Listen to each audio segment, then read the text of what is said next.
উপদেষ্টা পরিষদের অনির্ধারিত বৈঠক হয়েছে, সেখান থেকে একটা বিবৃতি এসেছে, প্রধান উপদেষ্টার সাথে রাজনৈতিক দলগুলোর বৈঠক হচ্ছে, সারাদিন পদত্যাগ নিয়ে একটা প্রধান উপদেষ্টা পদত্যাগ করবেন কিনা এরকম নিয়ে কথা হচ্ছে। আমরা প্রত্যেকটা বিষয় নিয়ে একটু একটু কথা বলতে চাই। প্রথমে একটু আপনার বিশ্লেষণ এই বিষয়ে জানি যে কি হলো, হুট করে কোথাও থেকে কোনো দাবি আসলো না, প্রধান উপদেষ্টা বললেন পদত্যাগের কথা, মানে বললেন না, তিনি জানালেন বা বার্তাটা আসলো যে তিনি পদত্যাগের কথা ভাবছেন বা তিনি পদত্যাগ করবেন, তারপরে আবার উপদেষ্টারা মিলে বসে বসে বললেন না তিনি পদত্যাগ করবেন না। কেনই বললেন পদত্যাগ করবেন, কেনই বলছেন পদত্যাগ করবেন না? তিনি যে পদত্যাগের কথা বলেছেন আপনি শিওর? শিওর হলে কিভাবে শিওর? উনি যে পদত্যাগ করছেন এই কথাটা আপনি প্রথম জেনেছেন কার কাছ থেকে? আপনি জেনেছেন এনসিপির নাহিদ ইসলামের কাছ থেকে। নাহিদ ইসলাম এবং প্রধান উপদেষ্টার মাঝখানে বৈঠকে তৃতীয় কোনো ব্যক্তি ছিলেন না। অন্য কোনো ব্যক্তি কি এই কথা সাক্ষ্য দিয়েছেন যে নাহিদ ইসলামের কাছে প্রধান উপদেষ্টা এই কথা বলেছেন? না, সাক্ষ্য দেন নাই তো। প্রধান উপদেষ্টার একটা বিশাল প্রেস উইং আছে, সেই প্রেস উইং এর যারা কর্মকর্তা আছে ওনারা এতই করিত করবা, প্রধান উপদেষ্টা যা কিছু বলেন সেটা আবার নতুন নতুন ব্যাখ্যাও তারা বের করতে পারে, এতই করিত করবা তারা। সেই প্রেস উইং এর কেউ কি বলেছেন যে প্রধান উপদেষ্টা পদত্যাগ করতে চাচ্ছেন, প্রধান উপদেষ্টার মন খারাপ, প্রধান উপদেষ্টা অভিমান করেছেন? কেউ কি বলেছেন কখনো? কেউ বলেন। হঠাৎ করে নাহিদ ইসলামের কাছে বললেন। নাহিদ ইসলাম কি প্রধান উপদেষ্টার মুখপাত্র? আমি মনে করি নাহিদ ইসলাম যে কথাটা বলেছেন সেই কথাটা যথার্থ নয়। আমি এটাও এরকম কোনো বার্তা দেন নাই। আপনি কোথায় পেলেন? বললাম তো ভাই, আমি একটা তিনটা জায়গা থেকে পেলাম, মানে আমি যদি তিনটা জায়গাকে একটু সামারাইজ করে আনি, যে নাহিদ ইসলামের বক্তব্য বা এনসিপি থেকে যেটা জানলাম, এক যেটা আপনি বলছেন, দুই জামাতের আমির আজকে বৈঠক শেষ করে তিনি বলছেন যে দুই দলের চাপে বোঝা যাচ্ছে যে বিএনপির আন্দোলন বা ইশরাককে মেয়র হবার যে শপথ করানোর জন্য যে আন্দোলন, সেই একটা চাপ এবং এনসিপির একটা আন্দোলন, সেরকম একটা চাপে তিনি হতাশ বিরক্ত থেকে অবস্থান। জামাতের আমিরের বক্তব্য তিনি বৈঠক শেষ করে এসে নিউ ইয়র্ক টাইমস তারা প্রধান উপদেষ্টার হাই অফিসিয়ালের সাথে কথা বলছেন, ফোনে কথা বলছেন, সেই রকম একটা প্রতিবেদন প্রকাশ করেছে। সেখানে তারা বলছেন যে বিশেষ করে মানে সেখানে তারা বলছেন যে প্রধান উপদেষ্টা পদত্যাগের এই সিদ্ধান্ত নিচ্ছেন বা এই বার্তা দিচ্ছেন, যদি আপনি বলেন। হ্যাঁ, এবং তিনি বলছেন যে হাই অফিসিয়ালের সাথে ফোনে কথা বলছে, সেখানে তারা বলছেন যে বিশেষ করে রাখার একটা মানে বক্তব্যে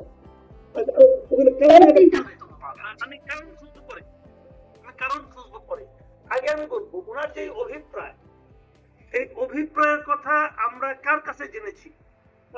কোন সোর্স আমরা কনফার্ম করতে পারে নাই, এবং যত লোক সোর্স মানে ধরেছে সবাই নাহিদ ইসলামকে কোট করেছে, এছাড়া আর কোন সোর্স আমি দেখি নাই।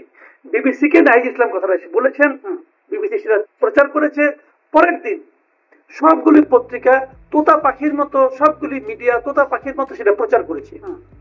কোন একটা মিডিয়ার মাথায় এই জিনিসটা খেললো না যে আমি প্রধান উপদেষ্টার প্রেস উইকের কথাটা জিজ্ঞাসা করি? কেউ জিজ্ঞাসা করে নাই। বৃহস্পতিবার দিন রাতের বেলায় এই খবর উনি প্রচার করলেন নাহিদ ইসলাম সাহেব। শুক্রবার সারাদিন গেল, আমি দেখলাম না। শুক্রবার রাতে আমি একটা টেলিভিশনের টকশোতে গিয়েছিলাম, তখনও তারা এই প্রশ্নটা আমার করেছিল। আমি তাকে পাল্টা এই কথাটা জিজ্ঞাসা করেছিলাম, সোর্সটা কি? নো সোর্স, কেউ কোনো সোর্স দিতে পারে নাই।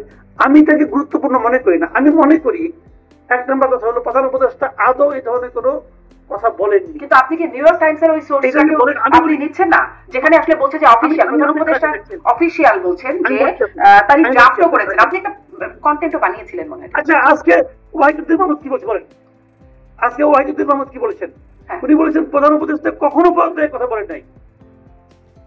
তাহলে ওয়াহিদুদ্দিন মাহমুদের কথা আপনি কি বুঝলেন? ওয়াহিদুদ্দিন মাহমুদ নিজে বলেছেন যে প্রধান উপদেষ্টা কখনো পদত্যাগের কথা বলেন নাই। তাহলে আমার যে সন্দেহটা, সেই সন্দেহটা তো ওয়াহিদুদ্দিন মাহমুদের কথায় তো আমি পেলাম, প্রমাণ পেলাম। আর আগের কথাগুলো তাহলে কি হলো? তাহলে আসলে কে সত্য বলছেন, কে মিথ্যা বলছেন? নাহিদ ইসলাম কি মিথ্যা বলেছেন, বা এই যে নিউ ইয়র্ক টাইমস যে অফিশিয়াল জীবনে কখনো মিথ্যা বলেন নাই? নাহিদ ইসলাম কি তার জীবনে কখনো মিথ্যা বলেন নাই? বলতেই পারেন, মানে আমি এই জন্য আপনার কাছে জিজ্ঞাসা করছি, মানে আপনার তাহলে বিশ্লেষণটা কি? আমি যদি আপনার কনক্লুশনটা জানতে চাই বা আপনার সামারিটা কি করলেন সেটা যদি জানতে চাই, যে প্রধান উপদেষ্টা এরকম কোনো কথা বলেনি নাই কখনো, এটা আপনার মনে হচ্ছে? মানে নাহিদ ইসলাম যা বললেন বা নিউ ইয়র্ক টাইমস যে ইউনুসের অফিসে ফোন করে তা অবশ্য বলেন নাই, সোর্সটা বলেন নাই, কিন্তু বলছেন। তাহলে কি জানো, আজকে আমি তো পেজকে কোট করলাম, প্রফেসর ওয়াহিদুদ্দিন মাহমুদ বলেছেন যে উনি পদত্যাগের কথা বলেন নাই। তাহলে এত উপদেষ্টা পরিষদের মানে বৈঠক হতে হলো কেন? সবাই মিলে কি বোঝানোর প্রয়োজন? সবই নাটক, মান অভিমানের নাটক চলছে এখানে। কথাটা সিম্পল, আমি বলি আপনাকে কি হয়েছে কি না হয়েছে আমি তখন ছিলাম না। অবিশ্বাস করাই সাংবাদিক হিসেবে আমার কাজ, যতক্ষণ পর্যন্ত এটাকে আমি কনফার্ম করতে না পারবো। আমি কোনো কনফার্মেশন কারো কাছ থেকে পাইনি।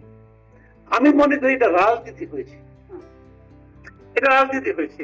আজকে দেখেন আমি বলি প্রধান উপদেষ্টার সঙ্গে এর মধ্যে আমার জানার মধ্যে 3টা পলিটিক্যাল পার্টি দেখা করেছে, বিএনপি, জামাত ইসলাম এবং এনসিপি। বিএনপি তার দাবি জানিয়েছে, এগুলো পরে হয়তো আলোচনা করবেন। বিএনপি তার দাবি জানিয়েছে, জামাত তার দাবি জানিয়েছে, এনসিপি সব কথায় একমত হয়েছে। তার মানে এনসিপির কাজই হলো এমন কিছু করা যাতে নাকি প্রধান উপদেষ্টা খুশি হন। তো কালকে তাহলে প্রধান উপদেষ্টাকে খুশি করতে কি তারা বলেছে আমি জানি না। বৃহস্পতিবার দিন রাতে বলেছে তারা, বৃহস্পতিবার দিন রাতে এনসিপির নেতা বিবিসি কে বলেছেন। বৃহস্পতিবারের পরের দিন কি ছিল? শুক্রবার। শুক্রবার হলো কিছু কিছু ক্ষেত্রে বাংলাদেশে আন্দোলনের জন্য একটা খুবই উর্বর দিবস। এই দিবসে জুম্মার নামাজের পর বাইতুল মোকাররমে কিছু লোকজন আসেন, বাইতুল মোকাররমের সামনে আসেন, কিছু লোকজন পক্ষে থাকেন, তারা চট করে ডাকলে এক জায়গায় মিছিল করে ফেলেন। এরকম একটা প্রত্যাশা হয়তো কারো কারোর মধ্যে ছিল যে প্রধান উপদেষ্টা পদত্যাগ করবেন। এই কথা শুনে অনেক লোক জড়ো হবেন, তারা বলবেন আসবেন, এসে তারা জড়ো হবেন, বলে বলে না পদত্যাগ করা যাবে না, পদত্যাগ করতে দেওয়া হবে না, এগুলি বলবেন, একটা আওয়াজ উঠবে, একটা হাইপ উঠবে। সেটা আনফরচুনেটলি উঠে নাই। উঠে নাই এই কারণে সময়টা আসলে একটু পেট ছিল না। এই কথাটা যদি উনি গত সেপ্টেম্বরে বলতেন, ঢাকা শহরে মানুষ ভেঙে পড়ত, না আপনার পদত্যাগ করা চলবে না। কিন্তু এমন এক সময় উনি কথাটা বলেছেন যখন সালাউদ্দিন আহমেদের মতো বিএনপি নেতা বলতে পেরেছেন উনি যদি পদত্যাগ করেন করবেন, এটা অনেক ব্যক্তিগত ব্যাপার। সালাউদ্দিন আহমেদ এই কথা বলার সাহস পাইতো না সেপ্টেম্বর। এই যে রাজনৈতিক বাস্তবতাটা, রাজনৈতিক পরিবর্তনের যে বাস্তবতাটা, এই বাস্তবতা ডক্টর ইউনূস যত দ্রুত বুঝবেন তত দেশ এবং জাতি এবং ওনার জন্য ভালো।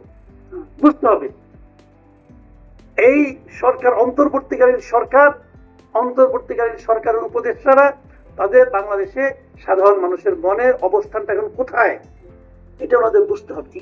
এখন এটা বুঝেই কিনা উপদেষ্টা পরিষদের যে বিবৃতি সেটাও নিশ্চয় আপনি দেখেছেন, সেখানে একটু কোট করি, যদি পরাজিত শক্তির ইন্ধন এবং বিদেশি ষড়যন্ত্রের অংশ হিসেবে সরকারের উপর আরোপিত দায়িত্ব পালনকে অসম্ভব করে তোলা হয় তবে সরকার সকল কারণ জনসমক্ষে উত্থাপন করে পরবর্তী সিদ্ধান্ত গ্রহণ করবে।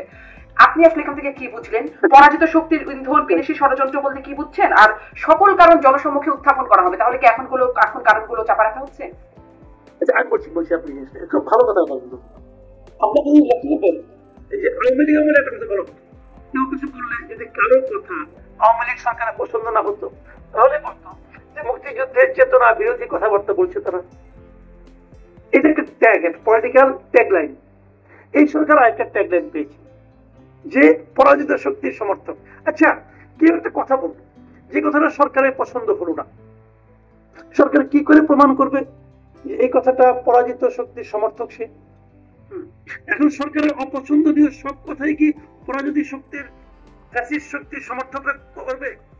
আচ্ছা একটা কিছু করলো, মনে করেন আমি বললাম যে করিডোর দেওয়া ঠিক হবে না, তাহলে কি আমি একটা বিদেশি শক্তির সমর্থক হয়ে গেলাম?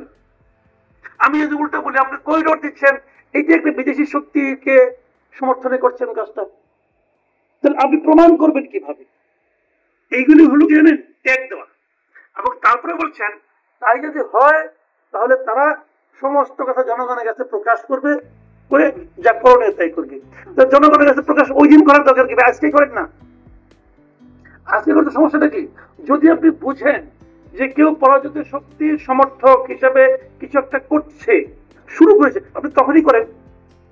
যদি আপনি বুঝেন যে কোনো একটা বিদেশি শক্তি, এগুলো হলো জানেন, এগুলো হলো আগে একটা অজুহাত দেওয়া, অথবা ওনারা কিছু একটা করতে চাচ্ছেন, সেই করতে চাওয়ার জন্য আগে ভাগে একটা অজুহাত তৈরি করে রাখা।